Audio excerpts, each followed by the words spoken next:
حضرت خواجہ حسن بصری فرماتے ہیں بروں کی صحبت میں نہ بیٹھنا، بروں کی صحبت تجھے اچھوں سے بدگمان کر دے گی، اترے ذہن میں اچھوں کے بارے میں۔ حضرت پیر چندن شاہ صاحب رحمۃ اللہ تعالیٰ علیہ عالم مہار شریف والے، حضرت پیر چندن شاہ صاحب رحمۃ اللہ علیہ کے پاس نا ایک نوجوان آیا تو پیار ہو گیا، وہ بیٹھنے لگا، طریقت سیکھنے لگا۔ وہ لوگ بھی بڑے خالص تھے، انہیں مریدوں کی صورت میں طاقت نہیں چاہیے ہوتی تھی، بلکہ انہیں مریدوں کی صورت میں وہ لوگ چاہیے ہوتے تھے جو ان کا پیغام آگے پہنچائیں، جو ان سے وہ سیکھیں، جو وہ سکھا کے انہیں دیندار بنانا چاہتے ہیں۔ تو بچہ بیٹھ گیا، حضرت بھی بڑا ہی پیار کرنے لگے، اسے دین سمجھانے لگے۔ تو اس کے والد صاحب پیچھے سے آئے اور آگے کہنے لگے پتر چل گھر چلیے۔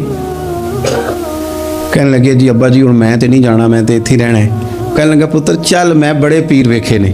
تو بیٹا بیٹھتا تھا نا صحبت میں تو کچھ میٹھی باتیں اور خوبصورت جملے اسے بھی سمجھ میں آ گئے تھے۔ کہنے لگا ابا جی تساں تے بڑے ویکھے نے، تانوں نہیں نہ کسے ویکھیا، یہ تیری نظر کا کمال ہے کہ میری زندگی کا سوال ہے، تجھے نہیں نہ کسی نے دیکھا، مجھے تو دیکھ لیا، میری مجبوری ہے کہ میں کسی کی نظر میں آ گیا۔ اور نظر کی جولانیاں نہ پوچھو، نظر تو وہ ظالم نظر ہے، اٹھے تو بجلی پناہ مانگے اور گرے تو خانہ خراب کر دے۔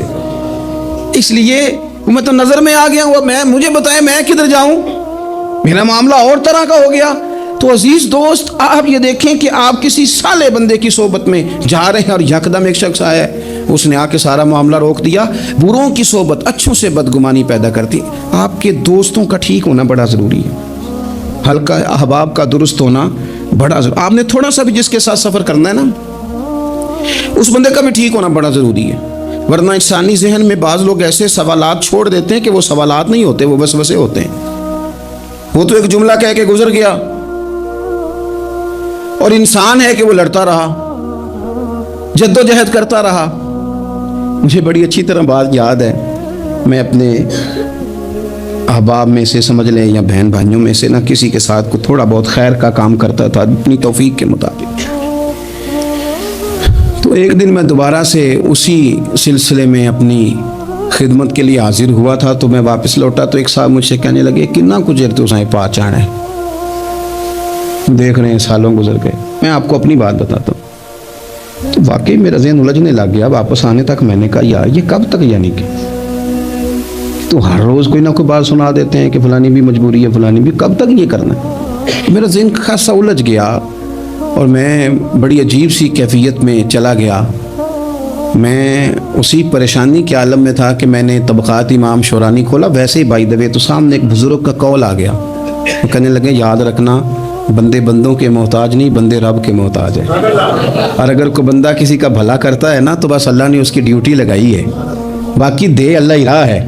بندے بندوں کے محتاج، اگر کوئی بندہ کسی کو کچھ دیتا بھی ہے تو وہ اللہ کی دی ہوئی ڈیوٹی سر انجام دیتا ہے۔ بندے او ہو میرا تو رو رو کے برا حال ہو گیا، اور میں نے کہا تو کیا سوچنے لگ گیا تھا، تو کچھ ہے، میں مسکین پرانا خادم کسے در ملی نہ ٹوئی، تے واصف یار نے نظر جو کیتی تے واصف ہی ہوئی۔ وہ پتہ سارا ہے نا سردار نو کیتیاں دا، یہ دا پردہ چپایا ہی چلو بھلا ہو سی۔ الجھے نہیں، لوگ الجھا دیں گے آپ کو، چھوٹی سی بات کریں گے آپ الجھ نہیں، آپ کہیں گے اوہ میری وجہ سے چل رہا، تیری وجہ سے کچھ بھی نہیں چل رہا، کچھ بھی نہیں تیری وجہ سے چل رہا۔ بڑے بڑے تھے جو قبروں میں لیٹ گئے، ہوئے نامور بے نشاں کیسے کیسے، اور زمین کھا گئی نوجوان کیسے کیسے۔ کہاں میرے بھائی کسی کی وجہ سے نہیں، یہ نظام میرے رب کا ہے اور میرے مالک کی قدرت سے چل رہا ہے، یہ نبی کریم علیہ السلام کی نگاہ کرم سے چل رہا ہے۔ اس لیے الجھے نہیں، آپ کو لوگ الجھائیں گے، کہیں گے کب تک جی آپ تو فلانا تو بس ایسے ہوگا، نہ الجھے نہیں، کبھی نہیں الجھے۔ سنیں، ہمارے ارد گرد کے حلقہ احباب کا ٹھیک ہونا اتنا ضروری ہے کہ داتا گنج بخش علی اجویری رحمت اللہ علیہ فرماتے ہیں کہ مکہ معظمہ میں ایک شخص طواف کعبہ کر رہا تھا۔ بڑے سارے لوگ کہہ دیتے ہیں دعا میں یاد رکھنا، تو وہاں نا اپنی طلب اتنی زیادہ ہوتی ہے کہ وہ بندہ مطلب خزانے کے سامنے کھڑا ہے تو وہ کہتا ہے یہ بھی اپنے لیے لے لوں، یہ بھی اپنے لیے لے لوں، یہ بھی اپنے لیے لے لوں۔ ہوتے ہیں کچھ لوگ جن کو مطلب جو نظروں سے ہٹتے نہیں تو بندہ ان کے لیے دعا کرتا ہی رہتا ہے، لیکن زیادہ نہیں، میں آپ کو صحیح کہہ رہا ہوں، کم لوگ ہوتے ہیں۔ آج ہم جاتے ہیں بڑا مشکل سے سفر کر کے حرم شریف میں، لیکن بڑی آسانیاں، जहाज़ का सफ़र है, बहुत सारी आसानियाँ। तो एक बंदा 6 माह साल पैदल उसने सफ़र किया और हरम शरीफ पहुँचा, वहाँ उसने दुआएं मांगनी, अब उसे कोई और याद आता है? वो तो भाई खर्च हो गया, उसका तो वजूद थकन से चूर हो गया। लेकिन दाता साहब रहमतुल्लाह अलैह फरमाते हैं उस शख्स का हाल ये था कि वो हज करने गया, जितनी बार भी देखा ना काबे का तवाफ़ कर रहा है, गुलाफ पकड़ा है और क्या पता क्या आ रहा है, या अल्लाह मेरे दोस्तों को ठीक कर दे, या अल्लाह मेरे दोस्तों की इस्लाह कर दे, या अल्लाह मेरे दोस्तों पे फजल फरमा दे, या अल्लाह जो मेरे इर्द गिर्द रहने वाले हैं उन्हें अपना कुर्ब दे दे, उनका रास्ता आसान कर दे। वो कहते हैं एक दरवेश से ना ही रहा गया, उसने कहा खुदा के बंदे कुछ अपने लिए भी मांग, जितनी दफ़ा तुझे देखा है तू कहता है या अल्लाह मेरे दोस्त ठीक कर दे, मेरे दोस्त ठीक कर दे। वो कहने लगा तुम्हें पता ही नहीं, ये भी मैं अपने लिए ही मांग रहा हूँ। उसने कहा अपने लिए किस तरह मांग रहा है? कहने लगा वो ठीक रहेंगे ना तो फिर मैं भी ठीक ही रहूँगा। जब चारों जानब से मशवरा ही खैर का मिलेगा तो मैं कैसे बिगड़ूंगा? जब वो सारे मुझे अच्छी राय देंगे और अच्छी तरफ ही कायल करेंगे तो कैसे काम खराब होगा? तो मैं बिलवास्ता अपने लिए ही अल्लाह से सवाल कर रहा हूँ कि या अल्लाह इन्हें सवार दे ताकि मेरा भी फ़ायदा हो जाए। अपने हल्का असर में एक तो खुद अच्छी बात करें, बुरी ना करें, और दूसरा ना कोशिश करें कि ऐसे लोगों के पास जाके बैठें। और जाके बैठने के लिए भी ना इंसान का पहले इरादा, पहले नीयत। हम जब किसी जगह जाते भी हैं तो हमारी नज़रें इतनी तायराना पहले पड़ती हैं, इतनी तनकीद करते हैं, पहले हमने अपने ज़हन में जो खाका बनाया होता है ना किसी का, पहले उसमें उसे तोलते हैं। पहले हम पूरी तरह निचोड़ के देखते हैं कि कौन सी चीज़ सही है और कौन सी गलत है। उस जायचे में अगर कोई फिर भी पूरा उतर आए, फिर भी उसकी कही हुई बातों को उस ज़ौक़ से कबूल नहीं करते। जब आपका सीखने का मिजाज है तो फिर तो हमें कहा गया कि ये इल्म, ये मार्फत, ये तो मोमिन की गुमशुदा मिरास है, मोमिन की है, इससे गुम हो गई है। जहाँ से मिले वहाँ से हासिल करो, खैर की बात आप ज़हन बनाएं, अच्छा गुमान करें कि यार मैंने सीखना है, तो आप तालिब इल्म से भी सीख लेंगे, छोटे बच्चे से भी सीख लेंगे। अगर आपका ज़हन है और अगर ये नहीं है तो फिर मेरे भाई है ना कि इतनी तगड़ी है, इतनी सख्त है कि उसके शीशों पर कोई पूरा उतर सकता ही नहीं, तो फिर किस तरह सीखेंगे आप? हज़रत इब्नुल जौज़ी रहमतुल्लाह अलैह फरमाते हैं कि एक दरवेश थे, हज़रत अबू हाशिम उनका नाम था। कहते हैं बड़ी मजबूरी थी, मुझे कहीं जाना था तो कश्ती नहीं मिल रही थी।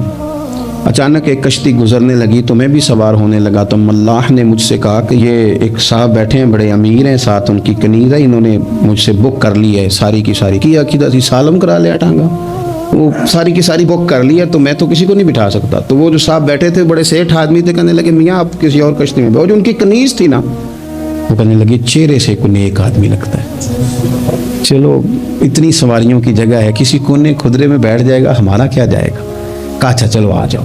कहते मैं कोने में बैठ गया, थोड़ा रास्ता आगे गया, उन्होंने खाने का सामान निकाला, मुझे भी खिलाया, लेकिन खाते खाते मेरी नज़र पड़ी तो उसमें तो शराब के बर्तन भी थे माज़अल्लाह। फिर उस शख्स ने खाना खाने के बाद उस कनीज़ से कहा कि मुझे माज़अल्लाह गाना सुनाओ। वो गाने गाने लगी, ये मेरी तरफ मुतवज्जे होने लगा, मुझे कहने लगा सुनो। मैंने कहा मैं ये नहीं सुनता।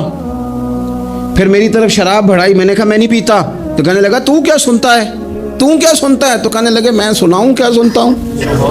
कहा सुनाइए। फरमाते मैंने कुरान पाक पढ़ना शुरू कर दिया। कुछ लोग, मैं आपको यकीन से कहता हूँ, कुछ लोग ऐसे हैं इनकी ज़िंदगी दूर गुजर गई है मस्जिद से, उन्हें को बंदा चाहिए जो थोड़ा सा जाके पैगाम हक सुनाए। यानी उनको पता ही नहीं है कि दीन मीठा कितना है, हसीन कितना है, कुरान में चाशनी कितनी, सरकार की तारीफ का, नात खानी का रंग कितना शानदार है।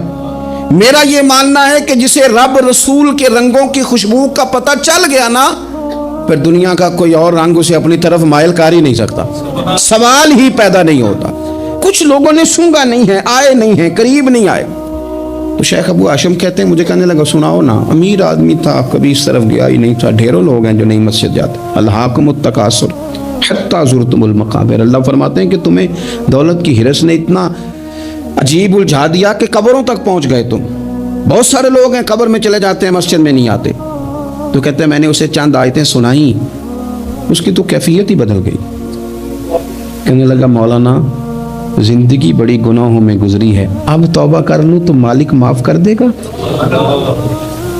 कारनामे खतरनाक हैं, पीछे रजिस्टर काला स्याह, माफी हो जाएगी। दौलत बड़ी थी तो फिर हमने भी शराब कबाब शुबाब में उड़ा दी सारी, माफ़ कर देगा?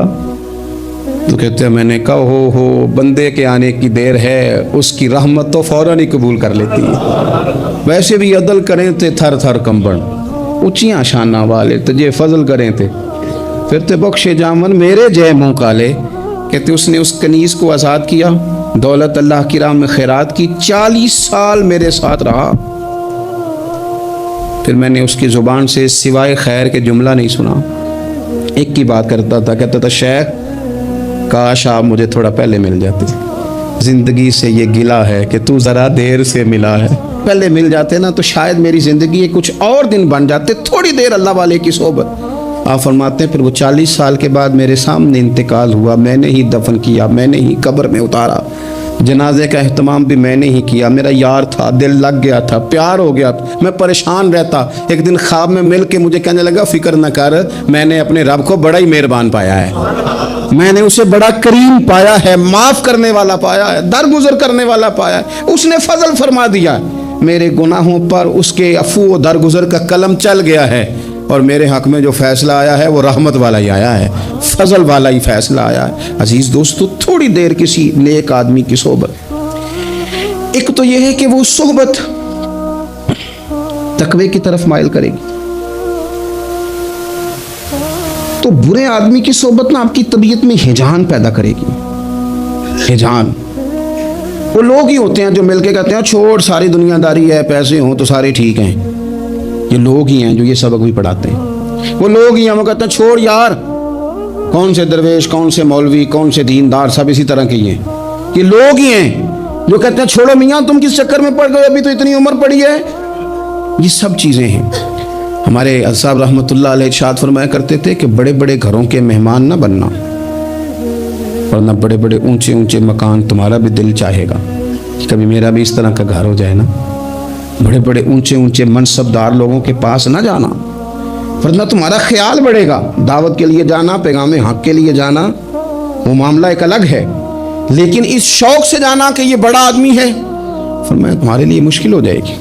तुम्हारा दिल कहेगा कि तू इतने बड़े घर में क्यों नहीं रह सकता। और फिर मैंने ये भी देखा है कि बड़े बड़े खैर वाले लोग थे, लेकिन सोबत बुरी मिल गई, लोग नहीं ठीक मिल सके, मुशीर नहीं ठीक मिल सके, मुआमिनीन नहीं ठीक मिल सके, तो रस्ते में रह गए। सही बुखारी में एक बादशाह का वाक़या है, बादशाह का।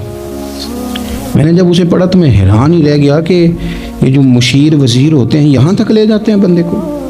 हमारे एक वज़ीर साहब ने थोड़े दिन पहले कहा है, बेचारे ना खबरों में रहने के लिए इस तरह की शरारतें करते हैं। उसकी वजह ये होती है कि मुल्क का निज़ाम तो चलता नहीं, तो फिर वो चाहते हैं कुछ लोगों को इधर उलझा दो ताकि वो असल से इनकी तवज्जो हट जाए। उन्होंने कहा जी कायदे आज़म इस्लामी मुल्क नहीं बनाना चाहते थे, तो कौन सा बनाना चाहते थे? पाकिस्तान का मतलब क्या?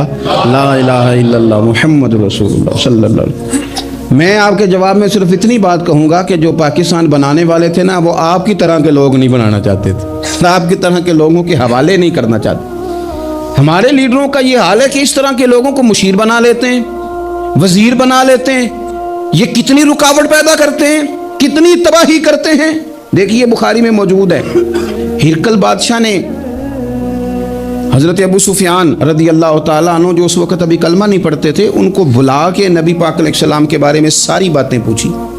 एक एक बात उसने हुजूर के बारे में पूछी, और आखिर में ये भी पूछा कि क्या उन्होंने माज़अल्लाह कभी झूठ बोला है।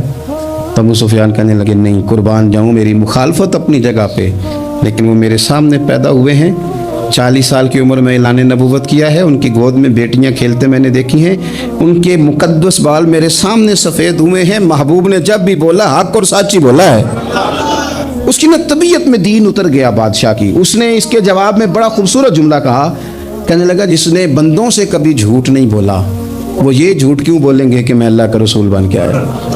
तो उसकी तबीयत तस्लीम कर गई कि नबी पाक अलैहिस्सलाम सच्चे और आखिरी नबी हैं, और उसने इजहार भी किया, कहने लगा मुझे ये तो उम्मीद थी कि अल्लाह के आखिरी महबूब अलैहिस्सलाम अपनी शानों, अज़मतों, रिफ़तों, बुलंदियों समेत तशरीफ़ लाने वाले हैं, पर यह नहीं पता था कि वो अहले अरब में से आएंगे। उसने कहा मैं जल्दी से हाजिर होकर ना हुजूर की इताअत कबूल करता हूँ। लेकिन बादशाह था ना, बड़ा आदमी जो होता है ना, वो अपने माहौल को ज़रा थोड़ा साथ लेकर चलना चाहता है। तो बादशाह ने भी ना अपने जितने उसके वज़ीर मुशीर थे उनको बुलाया, اور اپنے محل میں دعوت دی. ذرا انداز دیکھیے گا. اور خود بالا خانے کے اوپر چڑھ گیا, دروازے بند کر لیے, اور اوپر چڑھ کے نا انہیں بالا خانے سے جھانک کے کہنے لگا, تمہیں بھی پتہ چل گیا, مجھے بھی پتہ چل گیا, اللہ کے آخری رسول تشریف لے آئے صلی اللہ تعالی علیہ وسلم. اب میرا خیال ہے کہ ہماری اور تمہاری بہتری اور بقا اسی میں ہے کہ ہم بیٹھے نہ رہیں, جلدی سے جا کے محبوب پاک کے دامن کو تھام لیں, حضور کی فرما برداری قبول کر لیں. اب جب بادشاہ نے یہ بات کی تو وہ جو وزیر تھے, مشیر تھے, ان کی حالت اتنی خطرناک ہو گئی کہ وہ تو دروازوں کی طرف دوڑے کہ کھولیں گے اور نوچ لیں گے بادشاہ کو. یہ کیا کہہ رہا ہے معاذ اللہ. اس قدر زیادہ ان لوگوں نے اظہار کیا استغفر اللہ معاذ اللہ دین سے دوری کا. جب بادشاہ نے یہ کیفیت دیکھی نا, اوہو, بندے دیکھ کے رب رسول سے دور رہ گیا. کہنے لگا نہیں نہیں بھائی, نہیں, میں تو صرف تمہیں آزما ہی رہا تھا کہ تم اپنے دین کے ساتھ کتنے پختہ ہو. ہم نہیں کہیں بھی جا رہے, ہم یہیں رہیں گے, یہی ہمارا دین رہے گا. ان وزیروں نے, مشیروں نے, دوستوں نے, قریبی لوگوں نے رسول اللہ کی غلامی میں نہیں آنے دیا. اتنا برا اثر کرتے ہیں یہ مشیر وزیر, اتنا خوفناک حال کر دیتے ہیں انسان کا قریب رہنے والے لوگ کہ سامنے کرم کا دریا بہہ رہا تھا, لیکن اس کی بدقسمتی دیکھو, وہ دور اس لیے رہ گیا کہ اس کے دوست ٹھیک نہیں تھے, مشورہ دینے والے ٹھیک نہیں تھے, قریب رہنے والے ٹھیک نہیں, یہ دور رہ گیا. اور نجاشی کلمہ پڑھ کے محبوب کا مسلمان ہو گیا. اور حضرت عائشہ صدیقہ فرمایا کرتی تھی, نجاشی وہ خوش قسمت مسلمان ہے کہ جب وہ دنیا سے گیا تو اس کی قبر سے بھی نور نکلا کرتا تھا. اس نے نہیں بادشاہ دیکھی, غلامی کی رسول کریم, اور اس نے اپنے مشیروں پر, لوگ تو یہاں تک بری صحبت اثر کرے گی کہ وہ دین سے دور لے جائے گی. اور ایک تو ہے دین کے قریب آنا. یہ جو بات آخر میں کرنے لگا ہوں نا, یہ زیادہ توجہ طلب ہے. جو لوگ کہتے ہیں نا میرا دل نہیں بدلتا, جو لوگ کہتے ہیں میری کیفیت نہیں بدلتی, ذوق نہیں آتا, تو یہ حدیث بتاتی ہے کہ ذوق بھی کوئی خاص صحبت میسر آئے تو پھر ہی قائم رہتا ہے. وہ جو محبوب علیہ السلام نے فرمایا نا کہ اللہ کا بندہ وہ ہے جسے دیکھو تو رابی یاد آ جائے. خاص لوگ ہوتے ہیں جن کی صحبت میں بیٹھنے سے انسان کا دل اللہ سے جڑتا ہے, رسول اللہ صلی اللہ علیہ وسلم سے جڑتا ہے, دین پر عمل کرنے کو طبیعت چاہتی ہے. ایسے لوگوں کی صحبت کتنی مفید ہے وہ ہمیں اس حدیث سے عکس کرنا ہے. حضرت حنظلہ رضی اللہ تعالیٰ عنہ اور مرکز وفا اور اس امت کے ادب اور عشق میں استاد حضرت ابو بکر صدیق رضی اللہ تعالیٰ عنہ, یہ دونوں حضور کی بارگاہ میں گئے. انداز کا اختیار کیا, کہنے لگے یا رسول اللہ صلی اللہ علیہ وسلم, ہمارے دل کی تو کیفیات دو قسم کی ہیں. حضور جب ہم آپ کے پاس ہوتے ہیں نا, جنت اور دوزخ کا ذکر سنتے ہیں, ہمیں یوں لگتا ہے جنت اور دوزخ ہماری آنکھوں کے سامنے. دل کے اندر فوراً جذبات ابھر آتے ہیں کہ اب ہر خیر کا کام کرنا ہے, اب جنت ہی کی طرف مائل ہونا ہے. ہماری قلبی کیفیات, ہماری باطنی کیفیت بدل جاتی, نور علی نور ہو جاتا ہے سارا کچھ. لیکن حضور جب ہم آپ کی بارگاہ سے اٹھ کے گھر جاتے ہیں, بال بچوں کے پاس جاتے ہیں, تو پھر وہ حال نہیں رہتا. یا رسول اللہ صلی اللہ علیہ وسلم یہ کیا ہے؟ تو محبوب نے کیا فرمایا, آپ یقین کریں جو اہل طریقت اور تصوف ہے نا, یہاں ان کی روحیں مچل جاتی ہیں. حضور فرمانے لگے حالت ایک طرح کی نہیں رہتی, ہاں اگر تمہاری وہی حالت رہے جو تمہاری میرے پاس ہوتی ہے, اگر کیفیت باطنیاں وہی رہے جو میری بارگاہ میں ہوتی ہے, تو فرمایا تم بستروں میں موجود ہو اور فرشتے آ کے تم سے سلام کریں. تم ابھی رستوں میں ہو اور فرشتے تم سے ملاقات کریں, اگر تمہاری کیفیت وہ بن جائے جو یہاں ہوتی ہے, اگر تم اسی پر جم جاؤ, وہی حالت ہو جائے, تو پھر تو فرشتے گویا آئیں تمہاری زیارت کے لیے, تمہاری ملاقات کے لیے فرشتے آئیں.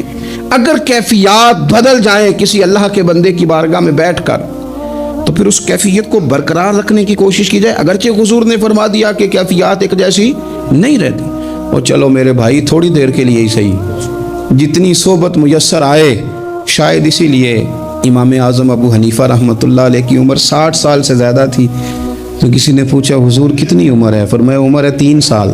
حضرت آپ تو علم, عمل, روحانیت, معرفت کے شاہ سوار ہیں, تو ساری داڑھی سفید اور آپ کہہ رہے ہیں 3 سال. فرمانے لگے عمر وہی 3 سال ہے جو امام جعفر صادق کی خدمت میں گزر گئی. وہ کیفیات جو ان کی بارگاہ میں رہتی تھیں, وہ انداز جو ان کی بارگاہ میں رہتا تھا, جو ان کے پاس ہوتا تھا, وہ پھر کہیں اور میسر. ہر مشکل دی کنجی یارو ہاتھ مرداں دے آئی, اور مرد نظر کرے جس ویلے. ओए होए होए, मर्द नजर करे जिस वेले, मर्द नजर करे जिस वेले, फिर मुश्किल रहे ना काई।